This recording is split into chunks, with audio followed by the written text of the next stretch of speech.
থেকে বের হয়েছিলাম, ও পয়গম্বর নবী আমার, আমি ওমর নিজের কল্লা আপনার দরবারে বিক্রি করে দিলাম। বলেন সুবহানাল্লাহ।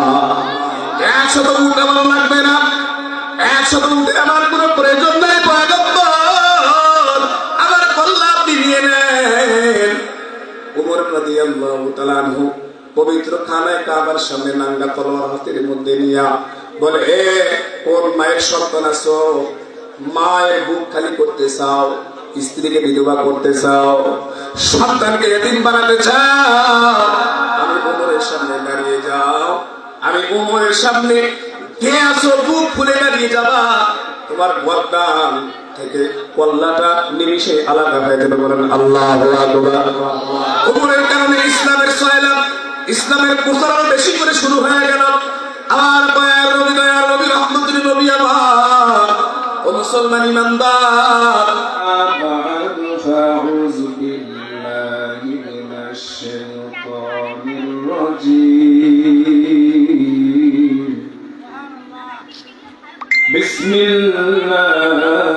বিসমিল্লাহির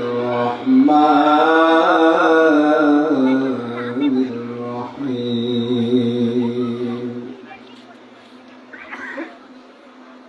ইয়া আইয়ুহাল্লাযীনা আমানু ইত্তাকুল্লাহা ওয়া কুলু কাওলান সাদীদা। সাদাকাল্লাহুল মাওলানাল আযীম। وقال النبي صلى الله عليه وآله وسلم: من أحب سنتي فقد أحبني ومن أحبني كان معي في الجنة. وقال تعالى: ويوم يعض الظالم على يديه يقول يا ليتني اتخذت مع الرسول سبيلا. يا ويلتى ليتني لم أتخذ فلانا خليلا. صدق الله المولانا العظيم وصدق رسوله النبي الكريم ونحن على ذلك من الشاهدين والشاكرين والحمد لله رب العالمين. سبحانك لا علم لنا إلا ما علمتنا إنك أنت العليم الحكيم. ذكر حقا مدد سائر حراء مرحمة مدعيد لي مجروح لا إله جور لا إله لا إله. জিকির করছেন ইব্রাহিম নবী,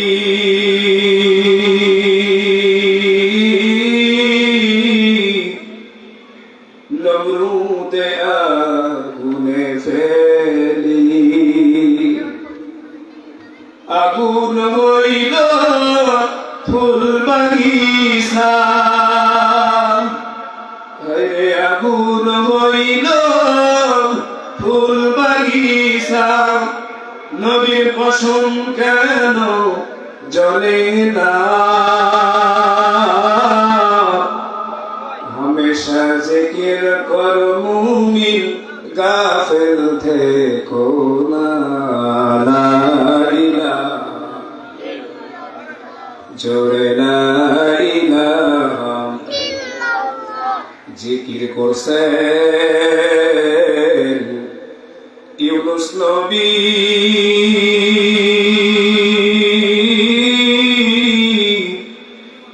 মাছের পেটে গেলেন চলি, মাছের পেটে রইলেন নবী, মাছের পেটে রইলেন নবী। কেন হইল না হামেশা জিকির কর মুমিন জবানকে বন্ধ রাখিও না লা ইলাহা জয় লা ইলাহা জিকির করছেন মুসা নবী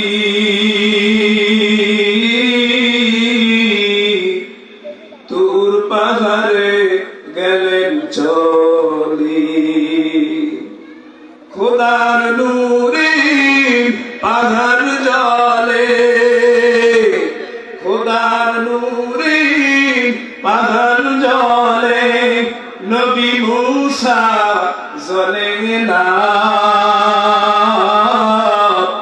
হামেশা জিকির কর মুমিন গাফিল থেকো না লা ইলাহা লা ইলাহা ইল্লাল্লাহ মুহাম্মাদুর রাসূলুল্লাহ সাল্লাল্লাহু আলাইহি ওয়াসাল্লাম। আলহামদুলিল্লাহ। সবুজবাগ বাইতুর রহমান জামে মসজিদের উন্নয়ন প্রকল্পের উদ্যোগে আজ 23শে ডিসেম্বর 2024 রোজ সোমবার আজকের এই মহতি ওয়াজ মাহফিল এর সম্মানিত সভাপতি আলহাজ এবি আশরাফুদ্দিন আহমদ, সভাপতি বাইতুর রহমান জামে মসজিদ সবুজবাগ রংপুর, প্রধান অতিথি আলহাজ হযরত মাওলানা মোহাম্মদ আব্দুল আজিজ সাহেব, প্রাক্তন অধ্যক্ষ বড় রংপুর কারমতি কামিল মাদ্রাসা মাহিগঞ্জ রংপুর। আজকের মাহফিলে প্রধান আলোচক, প্রধান আকর্ষণ সারা বাংলার আলোর সৃষ্টিকারী হযরত মাওলানা আব্দুল বাসিত খান হাফিজাহুল্লাহ, কণ্ঠ যার কণ্ঠে শোনা যায়। আমাদের শ্রদ্ধাভাজন প্রিয় ভাই হযরত মাওলানা আবু জরার জামালি সাহেব নাটক। আজকের মাহফিলের দ্বিতীয় মেহমান হাফিজ মাওলানা নুরুল নাসির সাহেব। আজকের মাহফিলের যিনি ভূমিকায় আলোচনা করেছেন আপনাদের মসজিদের সম্মানিত ইমাম ও খতিব হযরত মাওলানা মুহাম্মদ মহিউদ্দিন সাহেব সহ এই মাহফিলকে অর্থ দিয়ে, শ্রম দিয়ে আজকের এই সুন্দর ব্যবস্থাপনা, জান্নাতের বাগান যারা কায়েম করেছে, যাদের অক্লান্ত পরিশ্রম আর মেহনত, সকল ভাইদেরকে, এলাকাবাসীকে আমি আমার অন্তরস্থল থেকে আন্তরিক অভিনন্দন, মোবারকবাদ এবং মহান রব্বুল আলামিনের দরবারে আমি সেই মালিকের দরবারে শুকরগুজার হই এবং শুকরিয়া আদায় করি যে আল্লাহ তাআলা তাদেরকে এই মাহফিল যে আজকে সুন্দর ব্যবস্থাপনা করেছেন, আল্লাহ তাআলা দুনিয়া এবং আখিরাতে উত্তম জাযা খায়ের তাদেরকে দান করে, সকলে বলি আমিন। সম্মানিত আল্লাহ পাকের বান্দা, আমার সামনে উপবিষ্ট আল্লাহ পাকের আশিকিন, জাকিরিন, শাকিরিন, মুহিব্বিন, মুরব্বিয়ান নিজাম, কলিজার টুকরা সমবয়সী যুবক বন্ধুগণ, স্নেহের ছোট ভাই, পর্দার আড়ালে অবস্থানরত আমার সম্মানিত শ্রদ্ধেয় আবেদা সালেহা মা ও বোনেরা, সকলকে আমি আবার হৃদয় নিগড় আমার পক্ষ থেকে সালাম জ্ঞাপন করতেছি। আসসালামু আলাইকুম ওয়া রাহমাতুল্লাহ। সম্মানিত উপস্থিত মুআজ্জাজ হাজিরিন, আল্লাহ পাকের বান্দা এবং বান্দি, আসুন সেই মহান মালিকের দরবারে কৃতজ্ঞতার শুকরিয়া আদায় করি যে মহান রব্বুল আলামিন এমন একটি মহামূল্যবান সময়, যে সময়টা শীতের দিন আপনি আমি আরামের বিছানাকে ত্যাগ করে মাহফিলের মঞ্চে বসে পড়েছি। আল্লাহ রাসূল সাল্লাল্লাহু আলাইহি সাল্লাম বলেন, হে আমার উম্মত, যে ইবাদতে কষ্ট বেশি সেই ইবাদতে এর প্রতিবদলা, প্রতিদান, সওয়াব বেশি। বলেন সুবহানাল্লাহ। তো আমরা মাওলা যদি আপনাকে আমাকে দয়া দয়া করে না নিয়ে আসতেন, আসতে পারতেন না। মাইয়ুরিদিল্লাহু খায়রান ইউফাক্কিহু ফিদ্দীন। আল্লাহ রাব্বুল আলামিন বলেন যে আমি একমাত্র যে ব্যক্তির কল্যাণ চাই, মঙ্গল চাই, শুধুমাত্র কেবলমাত্র তাদেরকে তিনি মজলিসে আসার বসার সুযোগ করে দেয়। বলেন সুবহানাল্লাহ। সেই মহান রব্বুল আলামিন যিনি আপনাকে আমাকে পছন্দ করে, দয়া করে, মায়া করে জান্নাতের সামিয়ানার নিচে, জান্নাতের বাগানে আসা বসার সুযোগ করে দিলেন। দয়াময় রব্বে কারীমের দরবারে কৃতজ্ঞতা শুকরিয়া আদায় করি, জবান ছেড়ে দিয়া সকলে আদায় করে বলে আলহামদুলিল্লাহ। আওয়াজ এমন দিতেছেন মনে হয় আপনারা এই মাহফিলে আসতে করে বসতে করে রাজা, এই মাহফিলে আসতে করে বসতে করে আপনারা কারা কারা খুশি হয়েছেন দুহাত তুলে আবার মাওলাকে দেখা গেলেন, বলে আল্লাহু আকবার, নারায়ে তাকবীর, বলে আলহামদুলিল্লাহ। লক্ষ কোটি কোটি সালাম সর্বকালের সর্বযুগের সর্বশ্রেষ্ঠ মহামানব, বিশ্ব মানবতার মুক্তির দিশারি ইমামুল মুরসালিন শাফিউল মুজলামিন খাতামুন নবিয়্যিন রাহমাতাল লিল আলামিন বিশ্বনবী মহানবী জনাব হযরত মুহাম্মদুর রাসূলুল্লাহ সকলে বলে সাল্লাল্লাহু আলাইহি ওয়াসাল্লাম। সম্মানিত আল্লাহর বান্দা, আমি মহান রব্বুল আলামিনের পবিত্র কোরআন কারীম থেকে দুই টুকরা আয়াতে কারিমা, তিন টুকরা আয়াতে কারিমা আপনাদের সম্মুখে পেশ করেছি। যতটুকু সময় পারি মহান রব্বুল আলামিনের পবিত্র কোরআনের যে আয়াতে কারিমাগুলো তেলাওয়াত করেছি, রাসূল কারীম সাল্লাল্লাহু আলাইহি ওয়াসাল্লামের অমীয় বাণী পবিত্র হাদিস শরীফ থেকে যে হাদিস আপনাদের সামনে তেলাওয়াত করেছি, এই আলোচ্য আয়াত এবং হাদিসকে সামনে রেখে আমলি মুযাক্কারা হিসেবে নিজেকে এই আমলের উপর যেন আমি চলতে পারি, এই আশা নিয়ে আপনাদের সামনে মুযাক্কারা করব এবং আপনাদেরকে শোনাবার চেষ্টা করব। আল্লাহ তাআলা যেন হিম্মত খুলুসিয়া আল্লাহ রাব্বুল আলামিন আমাকে যেন দান করেন, সকলে বলে আমিন। সম্মানিত হাজিরিন, মহান রব্বুল আলামিন বলতেছেন, ইয়া আইয়ুহাল্লাযীনা আমানু তাকুল্লাহ, হে রাসূল আপনি দুনিয়ার মুমিনদেরকে, যারা ঈমানদার মুমিন তাদেরকে আপনি নসিহত করেন, বলেন ইত্তাকুল্লাহ, তোমরা আল্লাহকে ভয় করো, আল্লাহকে ভয় করো। ভয়ের পুরস্কার জানো কি?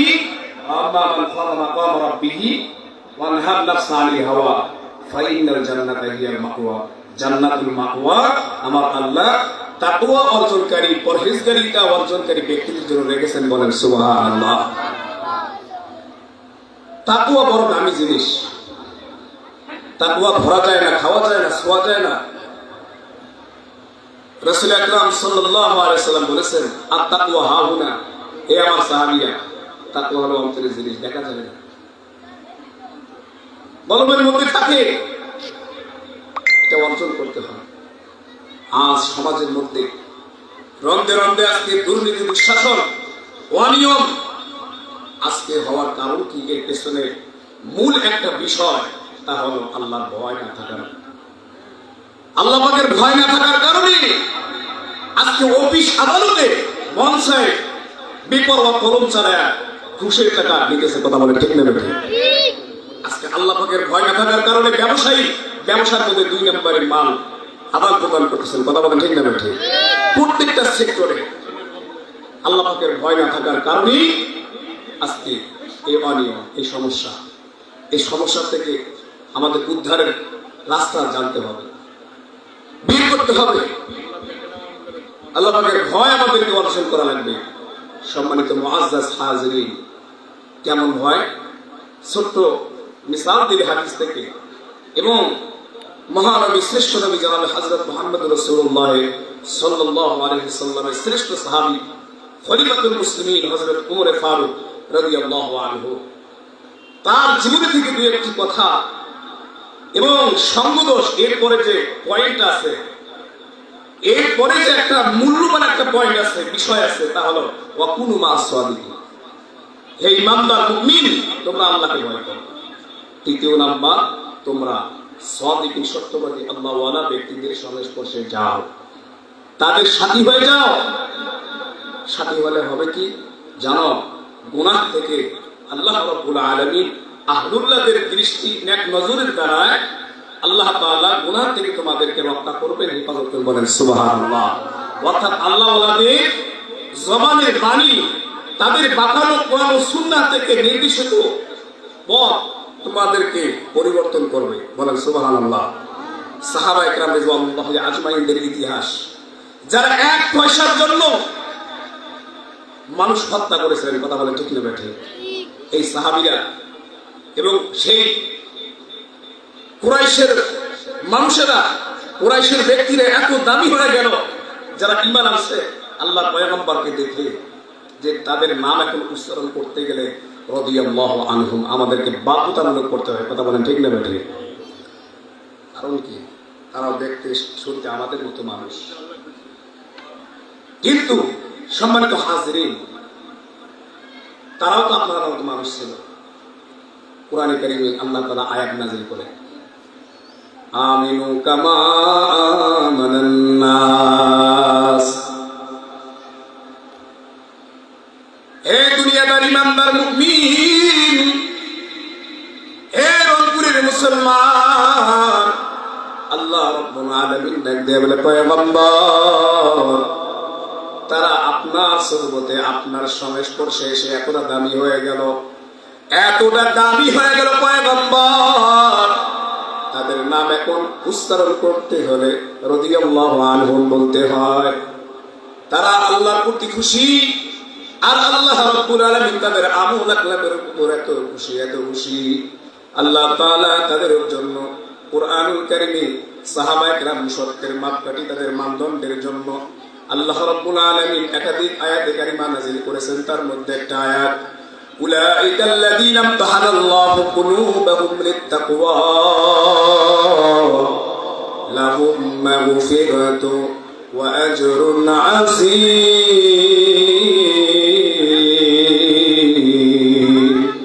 জোরে বলেন না সুবহানাল্লাহ। ও মুসলমান, ইমানদার মুমিন, আল্লাহ রাব্বুল আলামিন ডাকতে বলে, পয়গম্বর এই সাহাবায়ে কেরাম এতটা দামি হয়ে গেল, তারা যত পরীক্ষা আমি আল্লাহ তাদের কাছ থেকে নিয়েছি সমস্ত পরীক্ষায় তারা উত্তীর্ণ হয়েছে। উত্তীর্ণ হওয়ার কারণে আমি আল্লাহ লাহুম মাগফিরাতুন ওয়া আজরুন আযীম, ওই সাহাবীদের গুনাহগুলো আমি আল্লাহ ক্ষমা করে দিলাম। বলেন সুবহানাল্লাহ। ওয়া আজরুন আযীম, সর্বস্ব সম্মান আর ইজ্জত সাহাবায়ে কেরামদেরকে কিয়ামত পর্যন্ত দান করলাম। বলেন সুবহানাল্লাহ। কেমন সেই সাহাবায়ে কেরাম? এ আল্লাহর বান্দা, নবী উম্মত, রংপুরের মুসলমান, আল্লাহর পয়গম্বরের সাহাবী হযরত ওমর 27 বছরের যুবক, নবীর কল্লা কাটার জন্য যায়। কথা বলেন ঠিক না বেঠিক? আবু জাহেল ঘোষণা করলো, পয়গম্বর মুহাম্মদুর রাসূলুল্লাহ সাল্লাল্লাহু আলাইহি সাল্লামের কল্লা যে ব্যক্তি আমার হাতে এনে দিতে পারবে, আমি 100 লাল উট তাকে উপহার দেব। বলেন সুবহানাল্লাহ। এইরকম একটা ঘোষণা শোনার পর ওমরের মতো মানুষ আল্লাহ রাব্বুল আলামিন তাকে পরিবর্তন করে দিবে। ওমরের তৎকালীন সময়ের মধ্যে তার সঙ্গে লড়াবার মতো, ঝগড়া করার মতো, তার সঙ্গে যে কোনো প্রতিযোগিতায় কুলে ওঠার মতো ব্যক্তি অভাব ছিল। কথা বলেন ঠিক না বেঠিক? যে কোনো যুদ্ধ জেহাদের মধ্যে, যে কোনো লড়াইয়ের মধ্যে খলিফাতুল মুসলিমিন ওমর কালেমা পড়ার আগে তার সঙ্গে কেউ পেরে উঠতে পারতো না। এমন সেই শক্তিশালী তাকড়া যুবক হযরত ওমর নবীর কল্যাণের জন্য বলল, আবু জাহাল তুমি যত শর্ত দাও সমস্ত শর্ত আমি মেনে নেব। আমার 100 উট চাই, উট, আমার 100 উটের বিনিময় মুহাম্মদ শুধু নয়, মুহাম্মাদের অনুসারী তৎকালীন সময়ে 51 জন কালেমা পড়ে মুসলমান হয়েছে। এই 50 থেকে 51 জন ব্যক্তির কল্লা দিছা, 51 জন ব্যক্তির কল্লা আমি তোমার হাতে তুলে দিতে পারবো, তবু আমার 100 উটের প্রয়োজন। আমার আল্লাহ পাকের কি মর্জি, আল্লাহ পাকের দয়া, আল্লাহর পয়গম্বর তৎকালীন সময়ে কাফের বেঈমানরা এত বেশি মুসলমানদেরকে নির্যাতন নিপীড়নের দৃষ্টান্তরা চালানো শুরু করে দিল। আল্লাহর পয়গম্বর সাহাবীরা কালিমার দাওয়াত গ্রহণ করার পর, মুসলমান হওয়ার পর ঠিক মতো আল্লাহর হুকুম পালন করতে পারে না। আল্লাহর ঘর বাইতুল্লাহ গিয়ে নামাজ আদায় করতে পারে না। এতটা দুঃখ গো এ রংপুরের মুসলমান। আল্লাহ পয়গম্বর দোয়া করলেন, আল্লাহ দুইটা ওমরের মধ্যে যে কোনো একটা ওমরকে তুমি কবুল করে নাও। আল্লাহ তাআলা হযরত ওমর ইবনে খাত্তাবের ছেলে ওমরকে আল্লাহ তাআলা কবুল করলেন, বলেন সুবহানাল্লাহ। লম্বা ঘটনা, ওদিকে আমি যাব না, আপনি আমি সকলেই জানি। এ মুসলমানের সন্তান, সেই ওমর পয়গম্বরের দরবারে গিয়া কালেমা পড়ে মুসলমান হয়ে গেল। পয়গম্বরকে বলে, পয়গম্বর, যেই কল্লা আপনার নেওয়ার জন্য আমি ঘর থেকে বের হয়েছিলাম, ও পয়গম্বর নবী আমার, আমি ওমর নিজের কল্লা আপনার দরবারে বিক্রি করে দিলাম, বলেন সুবহানাল্লাহ। 100 উট আমার লাগবে না, 100 উটে আমার কোনো প্রয়োজন নেই পয়গম্বর, আমার কল্লা আপনি নিয়ে নেন। ওমর রাদিয়াল্লাহু তাআলা আনহু পবিত্র খানায় কাবার সামনে নাঙ্গা তলোয়ার হাতের মধ্যে নিয়া বলে, এ কোন মায়ের সন্তান আছো, মায়ের বুক খালি করতে চাও, স্ত্রীকে বিধবা করতে চাও, সন্তানকে এতিম বানাতে চাও, আমি ওমরের সামনে দাঁড়িয়ে যাও, আমি ওমরের সামনে কে আছো, বুক খুলে দাঁড়িয়ে যাবা, তোমার গর্দান থেকে কল্লাটা নিমিষে আলাদা হয়ে যাবে, বলেন আল্লাহু আকবার। ওমরের কারণে ইসলামের সয়লাব, ইসলামের প্রচার আরো বেশি করে শুরু হয়ে গেল। আর দয়ার নবী রহমতুল নবী আমার, ও মুসলমান ইমানদার, এত পয়গম্বর সাল্লাল্লাহু আলাইহি ওয়াসাল্লাম সাহাবাদেরকে ইসলামের তাসকিয়া করালেন। আমার আল্লাহ পবিত্র কোরআনে সূরা বাকারা আয়াত নাযিল করে দেয়, কামা আরসালনা ফীকুম রাসূলাম মিনকুম ইয়াতলু আলাইকুম আয়াতিহি ওয়া ইউযাক্কিকুম ওয়া ইউআল্লিমুকুমুল কিতাব। ও পয়গম্বর, আপনাকে বানানো হয়েছে হিকমত দিয়া, ইলম দিয়া, আপনাকে বানানো হয়েছে যারা কোরআন কারীমের জ্ঞান জানে না তাদেরকে আপনি কোরআন কারীম শিক্ষা দিবেন পয়গম্বর, হিকমত শিক্ষা দিবেন, প্রজ্ঞা শিক্ষা দিবেন, ইলম শিক্ষা দিবেন পয়গম্বর। আপনি সাহাবাদেরকে আদর্শ মানুষে গড়ে তুলবেন, বলেন সুবহানাল্লাহ। মুসলমান ইমানদারের আয়াতের ব্যাখ্যা তাফসীরের মধ্যে আল্লামা শফি রহমাতুল্লাহ আলাইহি তাফসীরের মধ্যে সুন্দরভাবে ব্যাখ্যা লেখেন, এ মুসলমান ইমানদার, সাহাবীদের মধ্যে তাদের ঈমান না থাকার কারণে দুইটা লোক তাদের অন্তরের মধ্যে ঢুকেছিল। একটা হলো চেয়ারের লোক, আর একটা হলো গাড়ি বাড়ির লোক, ক্ষমতার লোক। কথা বলেন ঠিক না বেঠিক? এই দুইটা লোভের কারণে, টাকা পয়সার লোভ, চেয়ারের লোভ, এই সম্পদের কারণে এই সমস্ত মানুষেরা তেনারা মানুষ খুন করতে দ্বিধাবোধ করতো না। আল্লাহর পয়গম্বর লক্ষ্য যখন করলেন গভীর ভাবে, এদের মূল সমস্যা কোথায়, এদের মূল কারণটা কোথায়, কি কারণে এরা এত চতুষ্পদ জন্তু জানোয়ারের চাইতে নিকৃষ্ট খারাপ হয়ে গেছে।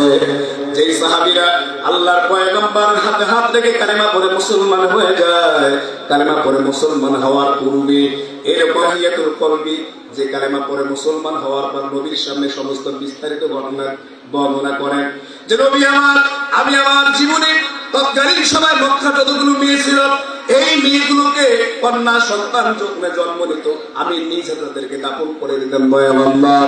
তার থেকে পয়গম্বর, আমার মেয়ে অন্যের বাড়িতে গিয়ে গোলামি করবে, দাসত্ব করবে, এটা আমি মেনে নিতে পারি না। অন্যের বাড়ির বউ হবে, দাসী হবে, কতটা নিকৃষ্ট মন মানসিকতা। কারণটা কি? কারণটা কি? কোরআন না থাকার কারণ, কোরআন না থাকার কারণে, নবী না থাকার কারণে। 570 বছর লম্বা সময় পয়গম্বর ঈসা অতিবাহিত হওয়ার পর মানুষগুলো অন্ধকারাচ্ছন্ন জাহিলিয়াতের যুগে, বর্বরতার যুগে এমন ভয়ঙ্কর মানুষ হয়ে গেছে, 1 পয়সার কারণে মানুষকে হত্যা করতে। কথা বলেন ঠিক কিনা?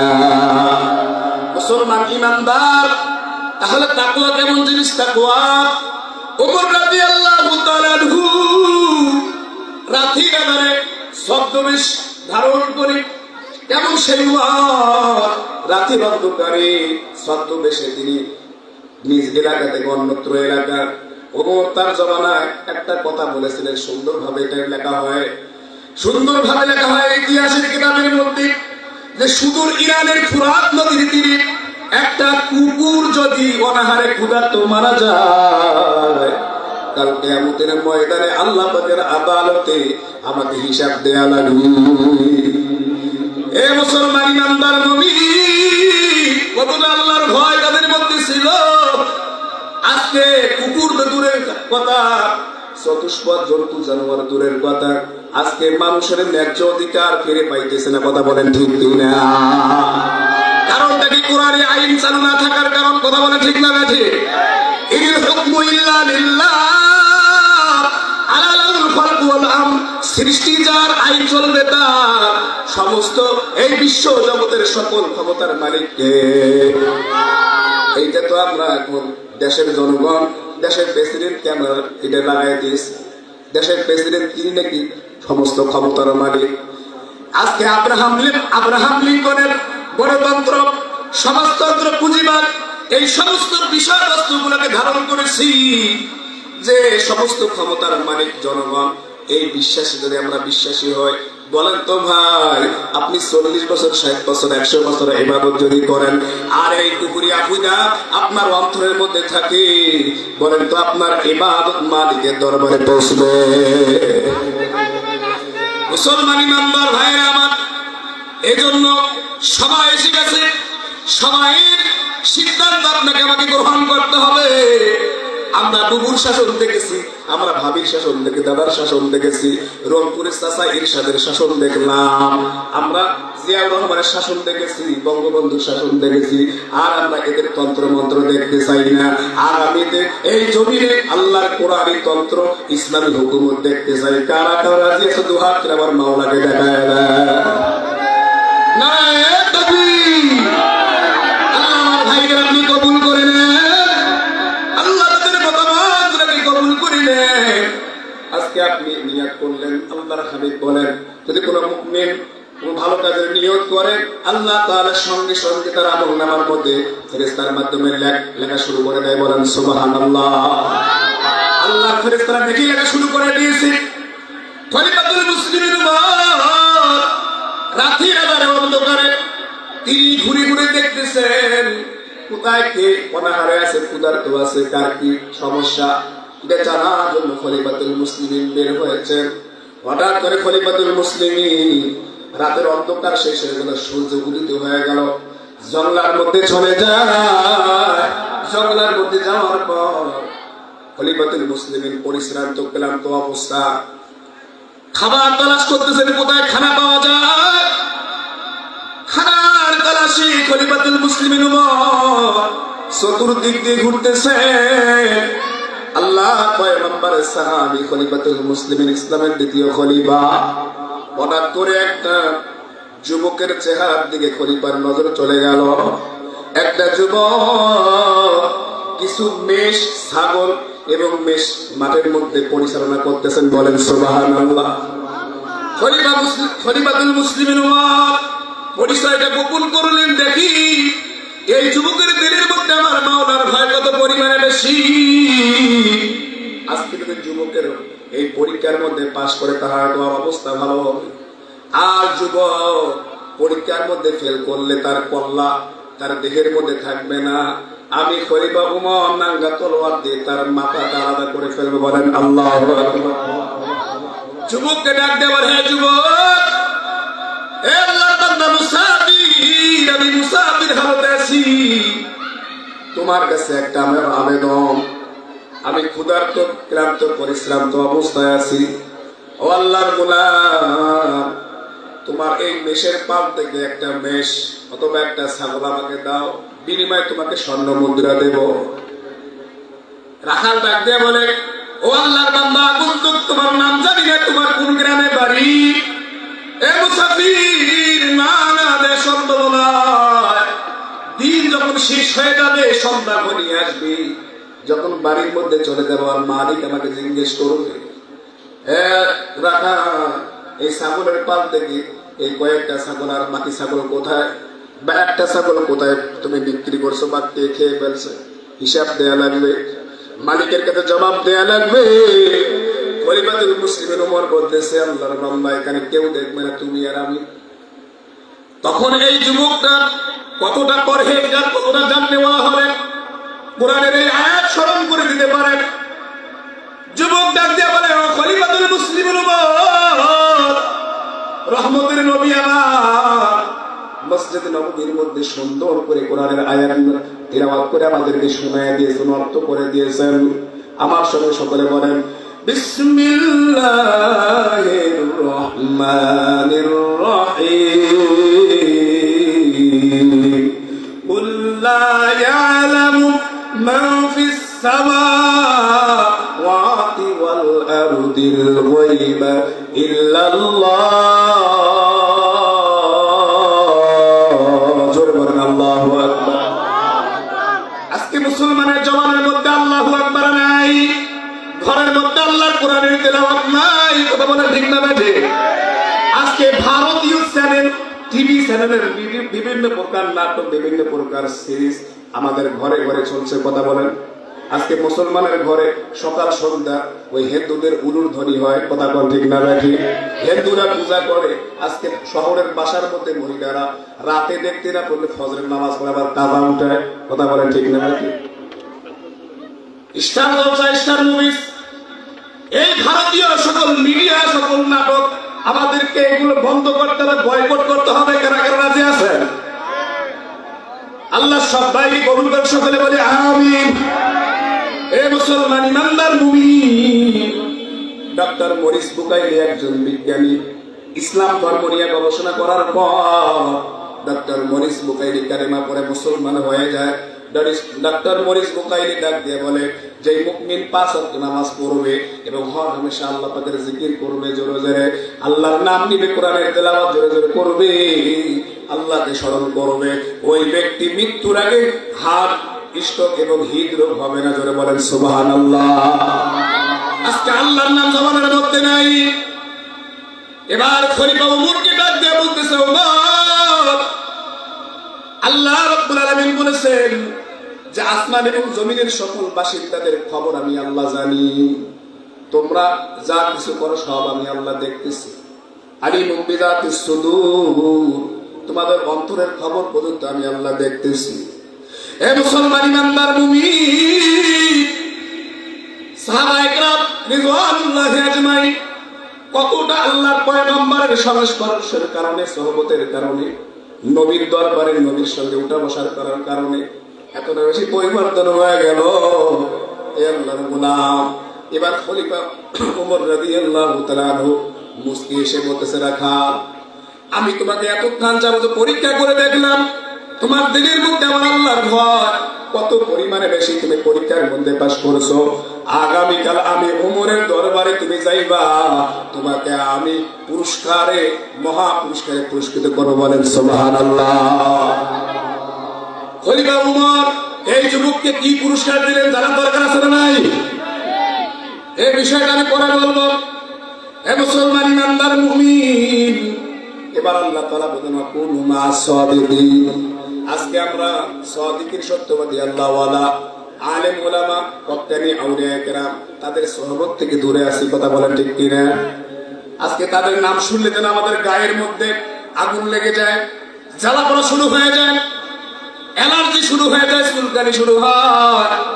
না না, এটা করা যাবে না। কবি কবিতার মধ্যে সুন্দর ভাবে বলেন, সোহবতে সালে তোরা সালে গুনার, সোহবতে তলে তোরা তলে গুনা, এক জামানা সোহবতে বাউলিয়া, বেহতর আজ সব সালে তাআত বেরিয়া। এ মুসলমান ইমানদার মুমিন, আল্লাহর কোরআনের যে আয়াত আমি আপনাদের সামনে পেশ করেছি, পবিত্র কোরআনুল কারীমের সূরাতুল ফুরকানের আমি 2টা আয়াত আপনাদের সামনে পেশ করলাম। আল্লাহ পাক কেন আয়াতটি নাযিল করেছেন জানার দরকার আছে না নাই? জোরে বলেন। এ মুসলমান, মানুষ সোহবত এবং মানুষ সোহবতের কারণে, সংস্পর্শের কারণে কতটা নিন্দনীয় হয় আর কতটা দামি হয় এটা জানার দরকার আছে না নাই? কারা কারা শেষ পর্যন্ত থাকবেন হাত তুলেন। আল্লাহ পাক সবাইকে কবুল করে সকলে বলি আমিন। আল্লাহ রাব্বুল আলামিন বলেন, পয়গম্বর যারা আহলুল্লাহদের সোহবতে থাকবে, আমি আল্লাহ উলামায়ে কেরাম আহলুল্লাহদের সোহবতের বরকতে বান্দার জিন্দেগিকে পরিবর্তন করে দেব। বলেন সুবহানাল্লাহ। এ মুসলমান ইমানদার, পয়গম্বর কি আল্লাহর পয়গম্বরের চাচা আবু তালেব তো অনেক দেখছেন, কথা কোন ঠিক কিনা? আবু জাহাল 13 বছর দেখলো। 13 বছর দেখার পর আবু তালেবের নসিবে কালেমা হয় নাই। কথা কোন ঠিক কিনা? কালেমার বরকত হাসিল করতে পারে নাই। এ মুসলমান ইমানদার মুমিন, গভীর মনোযোগ দিয়ে কথাগুলো শ্রবণ করবেন। আল্লাহর নবী জনাব হযরত মুহাম্মদুর রাসূলুল্লাহ সাল্লাল্লাহু আলাইহি ওয়াসাল্লামের জামানায় কুখ্যাত একজন কাফের উকবা ইবনে আবি মুঈস। এই উকবা ইবনে আবি মুঈসের ব্যাপারে সূরা ফুরকানের 2টা আয়াত নাযিল হয়ে যায়। আল্লাহ রাব্বুল আলামিন ডাক দিয়ে বলে, পয়গম্বর আপনি জানায়া দেন, ও পয়গম্বর যারা দুনিয়ার জমিনে আপনার সঙ্গে খারাপ ব্যবহার করছে, ও পয়গম্বর কালেমা পড়ার পরেও যারা আপনাকে ভুলে গিয়েছে, পয়গম্বর আপনার আদর্শ যারা গ্রহণ করে নেই তাদের শেষ পরিণতি কি হয়? ও পয়গম্বর তাদের অবস্থাটা কি হয়? তারা কিয়ামতের ময়দানে নিজের হাত নিজের গায়ের চামড়াগুলো দাঁত দিয়ে টানবে আর বলবে, ইয়া ওয়াইলাতি ইয়া ওয়াইলাতা লাইতানি লাম আত্তাখিজ ফুলানান খলিলা লাউলা আখারতানি ইলা আজালিন করিব। আমার কাছে নবীর দিন আসছে, সাহাবায়ে কেরাম আসছে, আল্লাহর পয়গম্বর ছিল, তারা কালেমার দাওয়াত দিয়েছে, ঘরের মধ্যে এসে ইসলাম আমার বাড়িতে পৌঁছায় দিয়েছে। আমি ইসলাম পাওয়ার পর পয়গম্বরকে চিনি নাই, পয়গম্বরের বিরুদ্ধে আচরণ করেছি। কথা কোন ঠিক কিনা? উকবা ইবনে আবি মুঈস এই সত্য ঘটনা বলে আমার এখানে আলোচনা শেষ করে দেব। মুসলমান, উকবা ইবনে আবি মুঈস পয়গম্বরের দরবারে এসে হাজির। উকবা ইবনে আবি মুঈস লম্বা ঘটনা। তিনি একজন ব্যবসায়ী মানুষ ছিলেন। কোরআন থেকে ঘটনা বলতেছি। আহসানুল কসাস, উত্তম কিসসা হলো কোরআনের কিসসা। কথা বলা ঠিক কিনা?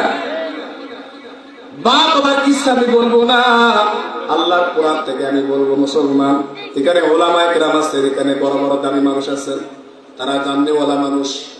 ও মুসলমান ইমানদার, উকবা ইবনে আবি মুঈস ব্যবসা করার জন্য বসরায় যায়, সিরিয়ায় যায়, দামেস্কে যায়। যাওয়ার সময় স্ত্রীকে বলে, স্ত্রী গো, এবার যদি ব্যবসার মধ্যে অধিক হারে মুনাফা অর্জন করতে পারি, সমস্ত পণ্যগুলো আমি অধিক লাভে বিক্রি করে দিতে পারি, একজন ভালো মানুষকে মেহমানদারি করবো। বলেন সুবহানাল্লাহ। মুসলমান ইমানদার, আজকে তো আমরা মানুষকে আমরা খানা খাওয়াইতে চাই না। কথা কোন ঠিক কিনা? আব্দুল্লাহ ইবনে সালাম রাদিয়াল্লাহু তাআলা আনহু কালেমা পড়ার পর নবী তাকে 4টা আমল বাতাইলেন। আব্দুল্লাহ ইবনে আব্দুস সালাম এই আল্লাহর পয়গম্বরের সাহাবী ইহুদি ছিল। নবীর দরবারে যখন সাহাবীদের এই 4 আমলের কথা শুনলেন, তিনি কালেমা পড়ে মুসলমান হয়ে গিয়েছিলেন। আপনারা শুনতে রাজি আছেন? 1 নম্বর আফসুস সালাম, বেশি বেশি সালাম দেয়া। আমরা দেব সবাই? আমরা সালাম দেই না। আরে স্বামী স্ত্রীকে সালাম দেয় না, ম্যাডাম স্বামীকে সালাম দেয় না, ছেলে মেয়েকে সালাম দেয় না। আজকে বাবা হয়, ছেলে মেয়েকে সালাম দিতে লজ্জা করে। শহরের মধ্যে হাই টাটা বাই বাই আছে না নাই? এগুলো ইহুদি খ্রিস্টানদের কালচার, এটা মুসলমানের কালচার হতে পারে না। সেই ঘরের মধ্যে সালাম নাই, ওই ঘরের মধ্যে রহমত নাই, বরকত নাই। কথা কোন ঠিক কিনা? মুসলমান ইমানদার মুমিন, আফসুস সালাম। পয়গম্বর বলতেন বেশি বেশি করে সালাম প্রসার করো, প্রসার করো। ঘর থেকে নিয়ে সমাজ, পরিবার, রাষ্ট্র সব জায়গায় সালামের প্রচার করো। দেখবা তোমাদের মধ্যে আন্তরিক মুহাব্বত, ভালোবাসা আল্লাহ পয়দা করবেন। কথা কোন ঠিক কিনা? ভালোবাসা পয়দা হয়ে যাবে। আপনারা সবাই সালাম দিবেন।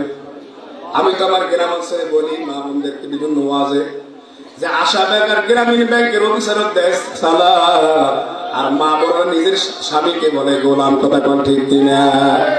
স্বামীকে বলে গোলামের বেটা গোলাম, আর আশা ব্যাংক আর গ্রামীণ ব্যাংকের অফিসার দেয় সালাম। কথা কোন ঠিক কিনা? এই আমার মা বোনেরা, এই সালাম কি তোমার আশা ব্যাংক আর গ্রামীণ ব্যাংকের অফিসার পাওয়ার কথা, না তোমার স্বামী পাওয়ার কথা? কথা কন। আজকে কোন কোন স্বামী বাড়িতে গিয়ে সালাম দেবেন? 2 হাত তুলে দেখান তো। দেখবেন তুই ম্যাডাম বাড়িতে বলবে, আজকে কি মতলব, কি উদ্দেশ্য নিয়ে আসছে আজকে নয়া কাম? এ মা বোনেরা, না না, এখানে আল্লাহ হাবিব বলেছেন, আল্লাহ রাসূল বলেছেন, স্বামী স্ত্রীর মধ্যে সালামের মাধ্যমে আদান প্রদান যত বেশি হবে, আল্লাহ পাক এই ঘরটাকে জান্নাতি ঘর বানাই দেবে। বলেন সুবহানাল্লাহ। সবাই সালাম দিবেন ইনশাআল্লাহ। ছাত্র ওস্তাদ শিক্ষক সকলকে সালাম দেবে। আমরা সবাই সালাম দেবো ইনশাআল্লাহ। ও ও পয়গম্বর, খানা খাওয়া, ধনী গরিব ফকির মিসকিন সকলকে খানা খাওয়াতে হবে, আত্মীয় সকলকে খানা খাওয়াতে হবে। আজকে বড় ভাই ছোট ভাইয়ের সঙ্গে মিল নাই, কথা কোন ঠিক কিনা? ভাইয়ে ভাইয়ে মিলে গায়ে গায়ে মিলে না, কথা কোন ঠিক কিনা? আমরা রংপুরের মানুষ, রংপুরের ভাষা দিয়ে কথা বললে কি কষ্ট হবে? আমি রংপুরের মানুষ, সৈয়দপুরে আমার বাড়ি, আপনার বাড়ি রংপুর, আমরা একই এলাকার মানুষ। এ মুসলমান ইমানদার, আঞ্চলিক ভাষা এটা খুব একটা দামি ভাষা। আঞ্চলিক ভাষা এটা শিকড়ের ভাষা, মাতৃ গর্বের ভাষা, কথা কোন ঠিক কিনা? এই ভাষা ভুলে যাওয়া চলবে না। অনেকে ঢাকা থেকে আসে, ময়মনসিংহ থেকে আসে, সিলেট থেকে আসে, চিটাগাং থেকে আসে, ভাষা পরিবর্তন করে ফেলে। না না করা যাবে না। নিজের এলাকার মানুষ যেই ভাষায় যেই কথায় আনন্দ বোধ করে সেটাই তোমাকে করতে হবে, কথা কোন ঠিক কিনা? মুসলমান ইমানদার, ভাই ভাইকে খানা খাওয়াবেন, প্রতিবেশীকে খানা খাওয়াবেন। আল্লাহর হাবিব সাল্লাল্লাহু আলাইহি ওয়াসাল্লাম বলেন, নবীদের সালাম দেওয়ার পর উত্তম একটা আমল হলো বেশি বেশি খানা খাওয়া, মেহমানদারি করা। মেহমানদারি করাবে সকলে। সাল্লু বিল্লাহি ওয়ান নাসির ইয়া রাসূলুল আরহাম। পয়গম্বর, রাতের অন্ধকারে যে ব্যক্তি 2 রাকাত 4 রাকাত তাহাজ্জুদের নামাজ পড়ে, আমরা তো ফরজ নামাজ পড়ি না, আবার তাহাজ্জুদের নামাজ। এমন ঠান্ডা, মসজিদে গেলে ইমানদার আর বেঈমানের পরীক্ষা হয় সকালবেলা, কথা কোন ঠিক কিনা? যে ব্যক্তি ফজরের নামাজে গিয়ে হাজির হয়, ওই ব্যক্তির দিলের মধ্যে মাওলার ভয় আছে। আর যে ব্যক্তি দুনিয়া জমিনে জাহান্নামকে ভয় করে, কবরের আযাবকে ভয় করে, জান্নাত পাওয়ার আশায় আমার আল্লাহকে রাজি খুশি করার জন্য ফজরের নামাজে গিয়ে হাজির হয়েছে, আল্লাহ বলে, বান্দা আজ তোর কোনো হিসাব নাই। মান আকামাস সালাত ফাকাদ আকামাদ দ্বীন। পয়গম্বর বলেছেন, যে ব্যক্তি নামাজ কায়েম করলো সে যেন পূর্ণাঙ্গ দ্বীন কায়েম করে ফেললো। বলেন সুবহানাল্লাহ। তাহলে নামাজ আমরা সকলে আদায় করবো ইনশাআল্লাহ।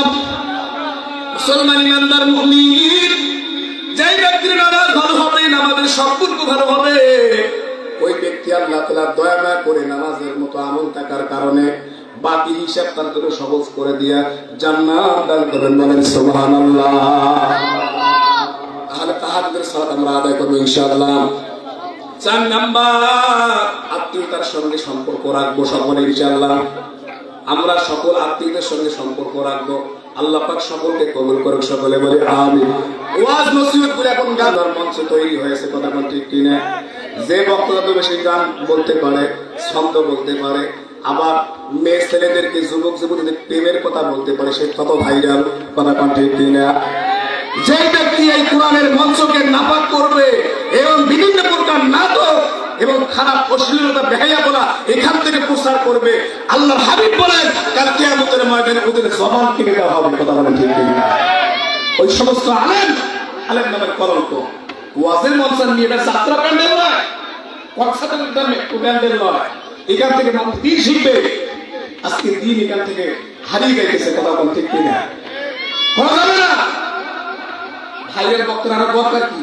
আপনার সম্মানিত ইমাম রংপুর অঞ্চলের বড় আলেম আছে, অনেক আলেম আছে, বাইক মুস্তাফি সাহেব, মৌলানা কারামতি মসজিদের খতিব সাহেব, এনাদেরকে নিয়ে আসেন। তাদের দ্বারা আপনার 2-4টা কথা শুনে ইনশাআল্লাহ হেদায়েতের জন্য এটাই যথেষ্ট, কথা বলেন ঠিক কিনা? বেশি বয়ানের প্রয়োজন নাই।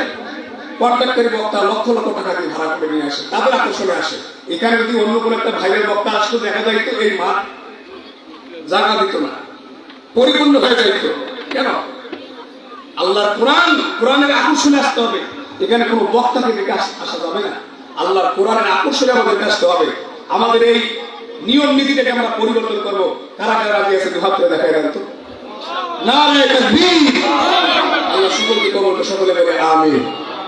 যেহেতু মেহমান চলে আসছেন, এখানে তাকে রেখে আলোচনা করা বেয়াদবি। তবে মুসলমান আপনাদেরকে আমি সতর্ক হতে বলবো, সচেতন হতে বলবো।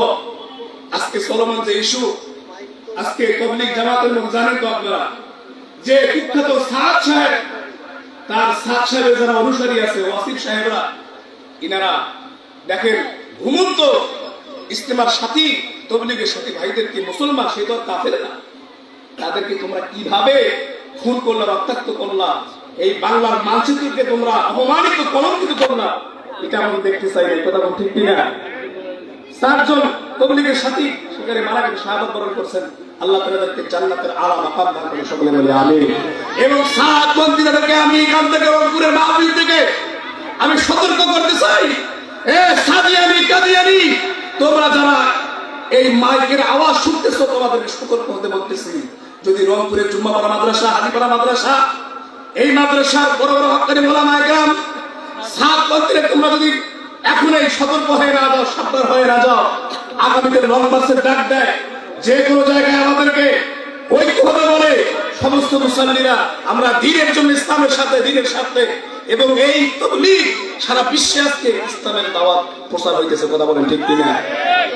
এই ওলামা একরামের তাবলীগ, হকপন্থী ওলামা একরাম, আজকে ওলামা একরামরা মাদ্রাসায় 15 বছর 20 বছর লেখাপড়া করে, তেনারা কোরআন হাদিসের কিছু জানে না। আর তুমি ডক্টর, ইঞ্জিনিয়ার দ্বারা দ্বারা প্রসাব করো, তুমি সবগুলো জ্ঞান অর্জন করছো নিয়ে। সতর্ক হও, সাবধান হয়ে যাও। ওলামা একরাম নবীর ওয়ারিস, এদের সঙ্গে বেয়াদবি করা, কোন রাসূলের সঙ্গে বেয়াদবি করা। কথা বলেন ঠিক কিনা? এ ছাত্র দিবাদীরা, তোমরা সতর্ক আর সাবধান হয়ে যাও।